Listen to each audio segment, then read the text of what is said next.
What's going on, y'all? Your favorite 69th ranked Marvel Snapper here to talk to you about a topic I don't often address on this channel, and that is monetization. It is no secret that there have been any number of various monetization conspiracy theories regarding Second Dinner, and those are wide ranging. They can encompass a variety of different, suggestions. From the suggestion that Second Dinner is intentionally releasing season pass cards too strong, to the suggestion that Second Dinner is intentionally nerfing cards that are released off of the season pass after they are realized to be too strong. I think there are real patterns there, let me be clear. However, what I believe to be the actual issue here is an incongruence between the way in which cards are released and the way in which cards are designed. And I think this incongruence is worth diving into. Now, the reason I'm making this video is because I recently had the absolute pleasure of hosting Alexander Kocha, an amazing Marvel Snap YouTuber, on my podcast, The Snapshot, which is hosted as well by Brendan APG, who is an excellent Flesh and Blood / Marvel Snap / Disney Lorcana player and a phenomenal host in his own right. We had what I consider to be a great conversation over the course of more than an hour and a half, but there is a very important part of it that I wanted to show you today, and it is the part where I actually came to realize this incongruence, where Alex and Brendan and I really got to the bottom of why things feel so weird about monetization in Marvel Snap.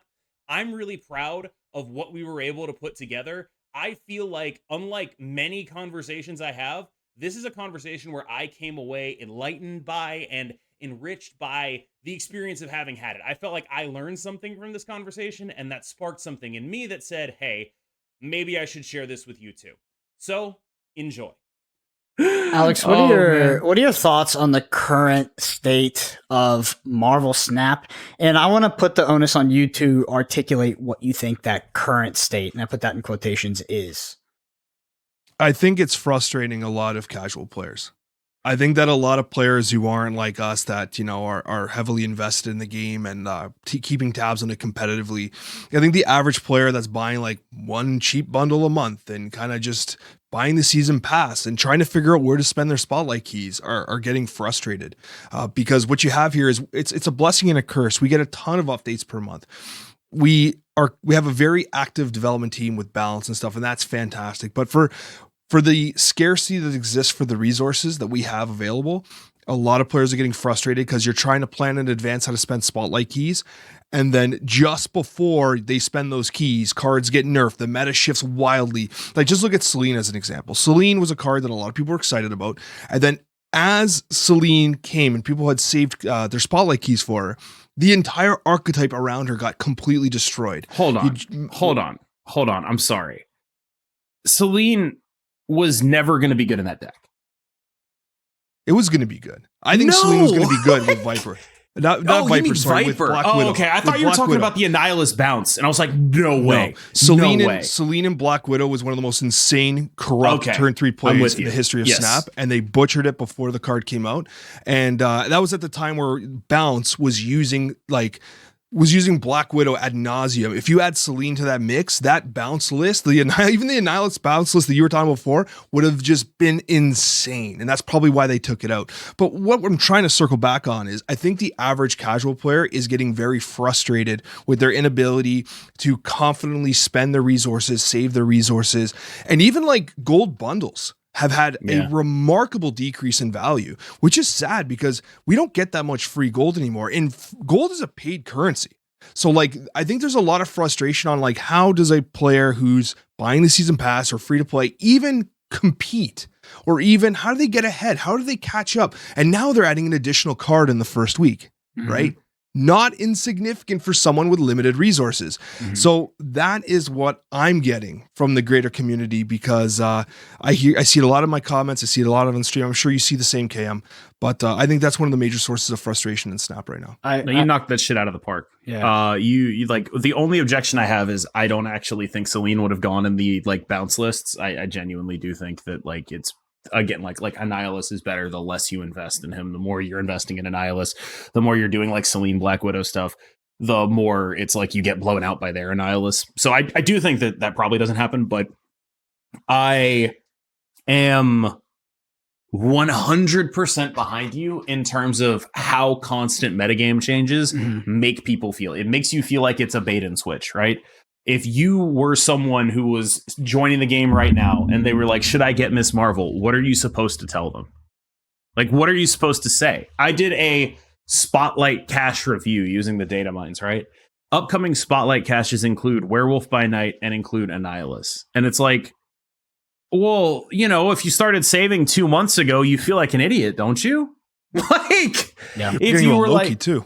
Yeah, it's like these would have been great caches if they were, you know, if these cards were still what they were, but they're not what they were, and now we don't know how good they are. And there's this, and I think you're right about it being a blessing and a curse, and I think that it's part of why, like, the Marvel Snap community's desire to find a new thing to complain about every single week is a little bit exhausting to me. Like, this is part of why I was pushing back so hard on people complaining about High Evo of all things. Like, that's like the 5th or 6th best deck. Like, what are we doing here? Because the more, like, and this is actually like a thing I've been thinking about a lot, because people talk about it in the context of, like, you know, hey, oh God, why are you asking for nerfs on these cards, Cam? Why do you want these cards to get nerfed? And the answer I always have is because, you know, they're too good and they deserve to be nerfed. But the question then becomes, like, to what degree do we as creators play into this hype and bust cycle, right? Where a card comes out and we're like, this is so sick, you need to get it. You're going to win 1 million games with it. And then 3 weeks later, we're like, this is too sick. They need to nerf it. Too many people are winning 1 million games with it.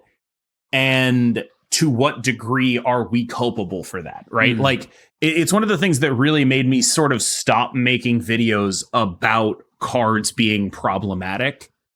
I don't think I've done we need to nerf this card video in a very long time, because, and when I do them, it's with all these, you know, caveats and stuff, right? Because on some level, I feel some level of responsibility, because, like, a card comes out, we break it in half. Like, this is what happened with Loki. They didn't expect Loki to be as good as it was, and we made it as good as it was. They whiffed on it, right?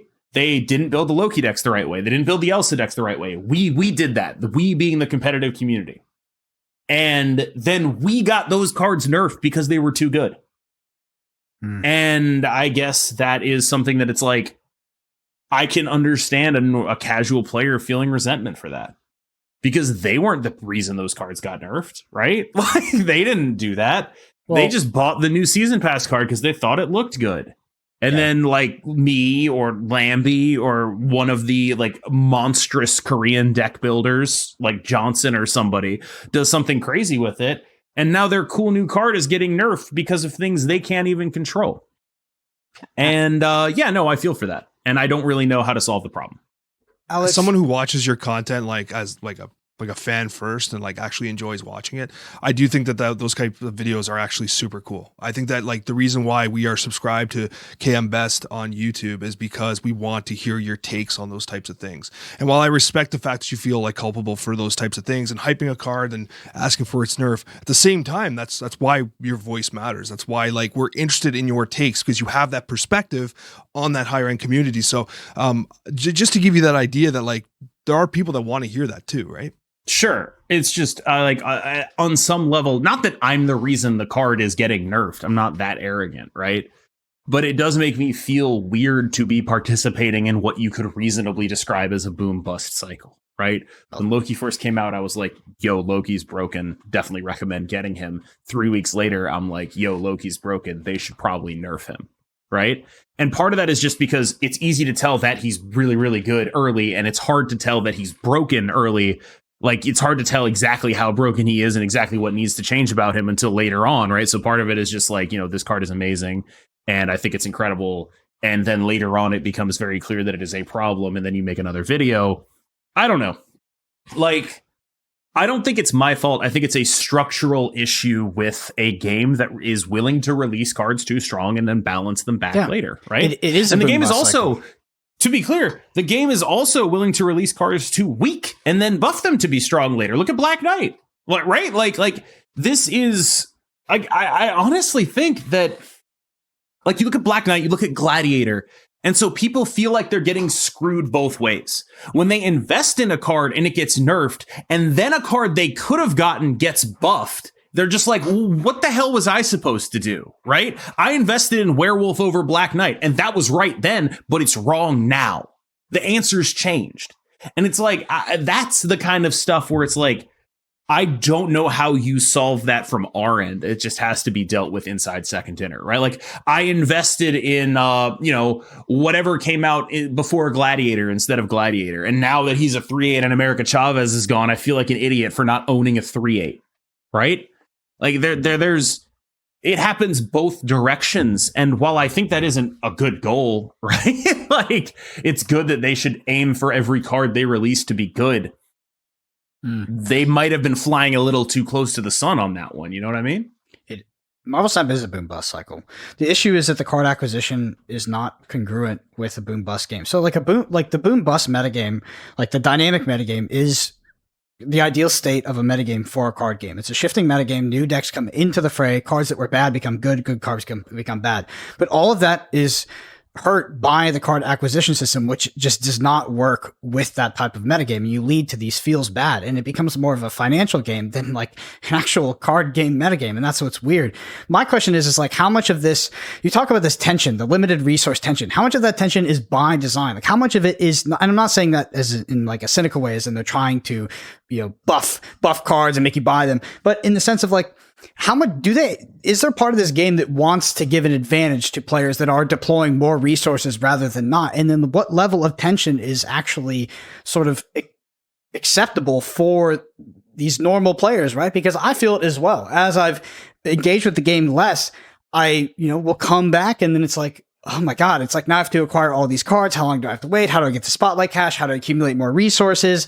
And it's just, the tension becomes such a weight, right? Because the metagame is so much in flux. But on the other side, I can't imagine Marvel Snap as a metagame that wasn't in flux, because it's one of the best things about the metagame. It's the best thing about the game. Like, there is no other card game that I know of that changes happen this often, that the metagame is that dynamic, the cards are that dynamic, that things change this much. You can break the metagame constantly. Every 2 weeks, there's more opportunities for you to express your way in deck building, because there are new cards injected into the game, both through OTA and both through release.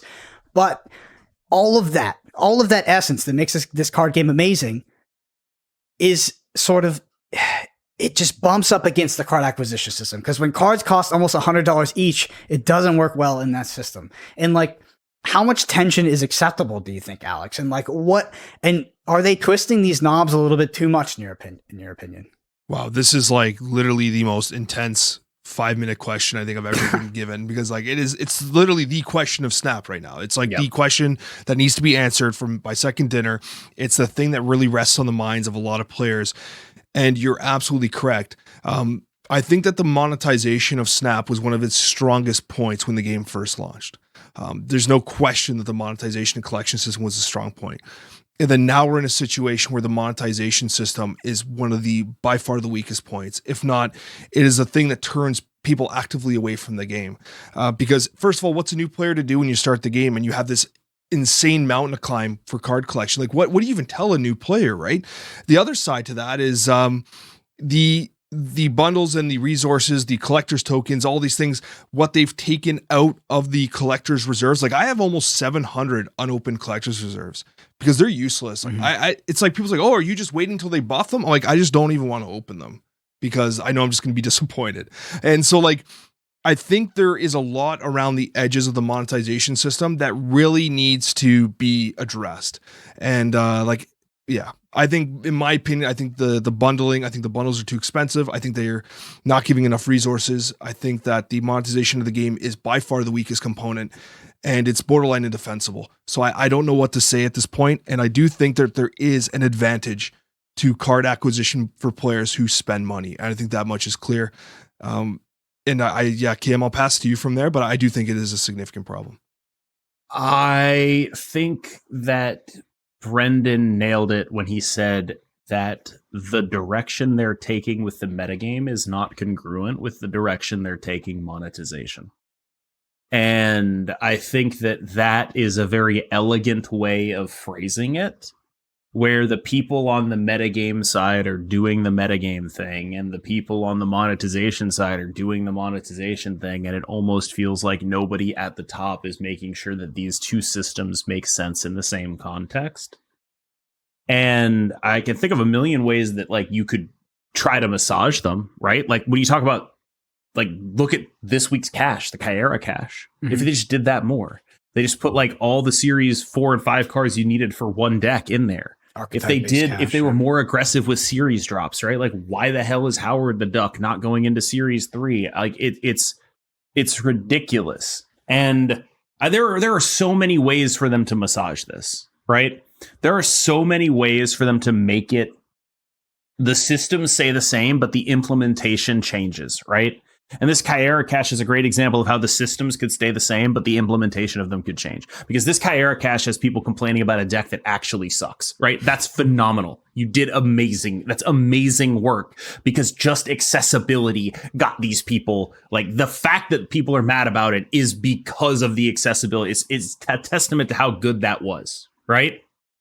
And when you look ahead at these caches, it's like, doing that feels like a cheat code to me. They need to be doing that way more.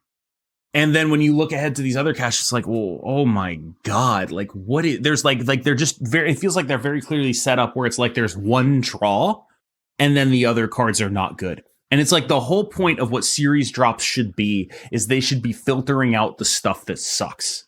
The stuff that is not a draw. Howard the Duck, again, criminal that he is remaining in series 4. Ridiculous. He's one of the worst cards in the game. It's like if Angel was in these caches. What are we doing here? Like, I get that there are probably reasons, but the fundamental thing is, like Brendan said, the monetization is not congruent, and it doesn't feel like there's any attempt to make it congruent with the idea of a fast rotating metagame. Yeah. Another key component of that as well is that you have this moving target where data mines are not consistent with the releases of the bundles. And that's not necessarily Secondinner's fault, but it is potentially their fault if they can be a little more forthcoming with what these bundles are in advance so people can plan for them. There's no planning element at all. And so in one degree, you don't like the data mines because they can change, and perhaps they're taking some of the wind out of the sails of the marketing team. But at the same time, players have to save. Like, these gold bundles are 7,500 gold. Yes, like, that's a lot of gold. It's $100 American. Yes. It's like 150 in like Australian dollars, Canadian dollars. Yeah, number, it's like 140 right? Plus tax. Yeah. Like, this is, the numbers are too big on these to not let people plan around them. Mm-hmm. They are too large. And how you acquire those resources takes time as well. That's the problem. It takes a lot of time to acquire resources in this game. There are people for whom it would be a lot of effort to acquire $150 in that time of disposable income. Like, what are we doing here? I just got Baldur's Gate 3. It was like $50. I'm not a person to complain about, the pricing of things, because, these are luxury goods and they're intended to be luxury goods, and that's fine, right? Like, I get it. But if they want to charge that much, I do feel like there is some degree to which it would be helpful to let people plan. Yeah. And this is another situation where I feel like the monetization is incongruent with how people actually play the game and how people actually interact with the metagame, the way people function as, human beings. Yes. In this game. And the monetization, it feels like, is aimed at leaving everyone in a contextless void where all they have to look at is the current bundle and whether or not that's a good idea, which is a very good way of getting people to spend more money, but it's not a good way of getting people to stay. Yeah. My biggest worry is that they're actually making the right decision, that their decisions are actually backed up by consumer behavior, and the consumers actually enjoy unfair advantages. They actually enjoy a pay to win aspect to a game, and it actually contributes to a better bottom line. The real question is the longevity, because there is a tension that builds up, and it builds up like a debt. And is there a point, because they won't learn that lesson until they really learn it, right? And what I'm actually worried about is that the consumers are the ones that are actually perpetuating this cycle, because they show on the back end, on the bottom line, that these tactics work and that they buy and engage with the game more when these tactics are implemented. And the whales are the ones that are buying, the whales are the ones that matter. And like, I don't know. I don't know the answer, because all of us, we feel the tension, we hear about the tension. And I'm just like, it can't go on forever, right? Like this, I always think about the system. What the funny part is, I always think about the Marvel Snap card acquisition system and the monetization system in general as something that is at fault that they have to work on to fix. But what if that is not the framing of the issue? What if the framing is that it is in a good state and it will only be further optimized? Because I've just taken it as a truth that it is at fault, right? What if it's not? What you're talking about is a concept I believe is referred to as a trust thermocline. And if you're not aware, like, I'm going to read the definition of a thermocline because I'm kind of an idiot, right? Large bodies of water are made of layers of differing temperatures. And the top bit is where, like, that's what you look at when you see a lake, right? And then you go down further and further and further. And then there's a point at which, like, the distance does not increase that much, but suddenly it gets very, very, very, very cold, very, very, very, very fast. And then in the context of like a business, this is when multiple things have been building up over time, but they are not realized until that massive drop off actually happens, right? Like, this is what an example of this would probably be, Blizzard generally. Mm-hmm. Right? They'd been making these decisions for a while. It had been gradually trending a certain direction with Blizzard, right? And then once, say, don't you guys have phones happen, right? Like, there's a flashpoint moment, but that moment isn't the reason. The reason is everything that happened to build up to that moment. And then once that happens, it's very hard to get it back. And like, that would be the thing that I'd be worried about with Snap, is like, I'm not saying this is like absolutely inevitable, but what I am saying is, like, you wouldn't notice it if it was. Does that make sense? Yeah. It's an interesting thing. It's like, how do they come to a decision to actually change the system in a way that would feel better for players like us and maybe players not like us? And it's hard to see it. Talking about Blizzard. And I'm sure everybody's seen this guy's shorts. It's the guy like Pirate Software or something. I don't know what his name is, but his shorts pop up for everybody. He's massively viral. He just talks about random shit. But for Blizzard, if any of you played World of Warcraft, the first microtransaction mount in World of Warcraft, this stupid little mount made more money than all of StarCraft 2 Wings of Liberty. So there's a reason why they make these decisions. And that's what I waffle between in Snap. It's like, unfortunately, do the consumers just back up this sort of behavior and this monetization that they want an unfair advantage? They want to be paying more, and like, that's what matters. So I think they back it up until they don't. I know, and that's the issue. What's the inflection right? point? Like, where is that point? Where do you hit that thermocline? Where do you hit that guy in your press conference, or not your press conference, in your big game announcement, asking, "Is this an out of season April Fool's joke?" Right? Like, when does that happen? And that didn't happen overnight. It didn't happen because of one moment. It happened because of a gradual process of increasing financialization that naturally resulted in lowered consumer trust over time. And I don't know, if you're running a business, like, that's kind of a thing that I would think about. I think about that in the context of my stream a lot, actually. Yeah. Like, at what point, like, how many days off am I allowed to take? Right? Like, how many days off am I allowed to take before people are like, whoa, he doesn't stream enough, right? How much am I allowed to do until I hit that trust thermocline? How far can I fall rank wise before I hit that trust thermocline? Yeah. Oh, he was one of the best players, but now he's not. I better stop watching him. These are the things that keep me up at night. Like, and I would hope that the similar equivalents of them are keeping the people at Second Dinner up at night. Mm-hmm. I want to put a sort of a period on this, an end to it. And I just want to tie it off with this concept that I sort of came to in this conversation. I haven't really crystallized before. And it's that one of the things I worry about is that I look at it, and I think a lot of us look at it as if it is a defunct system that is being worked on that will improve in the future. And I wonder if the reality is the opposite of that, where the system is actually progressing more and more towards an ideal state. And this is the optimal system, because we always talk about it like it's not. And I don't know the answer. I mean, I would be willing to bet that from a monetization perspective, that it my understanding, like this is just a wild shot in the dark. Like it's actually just guessing, but I would expect the reality to be that it's very hard to pitch your bosses on here's why we need to make less money next month. Like I would expect that to be the reality, right? When you're raking in a bunch of money, how are you as someone, like let's say there's like a hypothetical person within Second Dinner who recognizes these issues and wants to make sure that monetization is congruent with how the game is actually being played, right? How are you supposed to go to the monetization team and be like, hey, can we cut profits by 30%, please?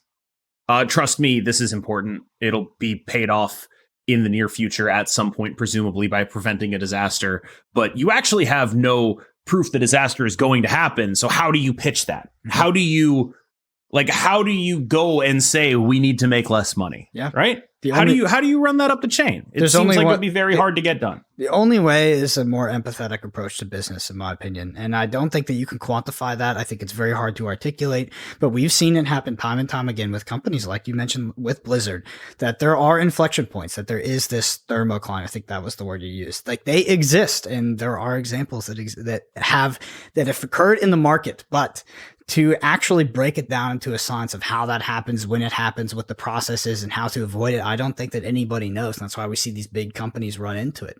And I think that Marvel Snap is progressing down that road, because this is a system that most of its player base, and I say most, but I don't actually know that, looks at this card acquisition system as something that is not in its ideal state, and that is maybe progressing towards a better state, but that might not be the case. Because we always talk about, when's the next series drop? When is this going to happen? When is it going to get cheaper? The bundles got worse. And it just, I'm not sure.